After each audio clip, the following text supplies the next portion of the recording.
আমি একটা জিনিস দেখাই আর ওনাদের মানে এসব মানুষদের সম্পর্কে দু একটা কথা বলি। এমন অসহায় মানুষদের আগে মানে দেখলে প্রথম যখন এখানে আসি, এমন যখন মানে রাস্তাঘাটে পড়ে থাকা জিনিস নেয় বা নিয়ে খায়, এসব মানুষ দেখলে আগে খুব খারাপ লাগতো বা মায়া লাগতো। ঠিক আছে, কিন্তু এখন আর মানে খারাপ লাগে না এদের দেখলে। কি জন্য? এরা মানুষের কাছ থেকে চেয়ে চিনতে ভিক্ষা করে খায়, ঠিক আছে। তাও এরা ভিক্ষার টাকা দিয়ে কি করে জানেন? এরা ভিক্ষার টাকা দিয়ে নেশা করে। ঠিক আছে, মদ কিনে খায়, গাঁজা কিনে খেয়ে রাস্তার ধারে পড়ে থাকে। তো এগুলা দেখার পর থেকে এসব মানুষের দেখে আর এখন সিম্পেথি কাজ করে না, মেজাজ খারাপ হয়।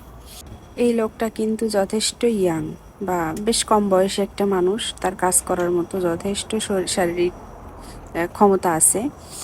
তো কিভাবে কাজ করবে? এরা এরা 24টা ঘন্টা নেশার উপরে থাকে। এই যে এই এখন সকাল বাজে 10টা, এখনও সে ফুলফিলভাবে মাতাল।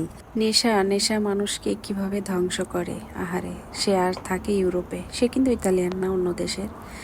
সে ইউরোপে থাকে, তারপরেও নিজের জীবনটা কিভাবে ধ্বংস করে দিয়েছে নেশার ভিতরে ডুবে আর কি।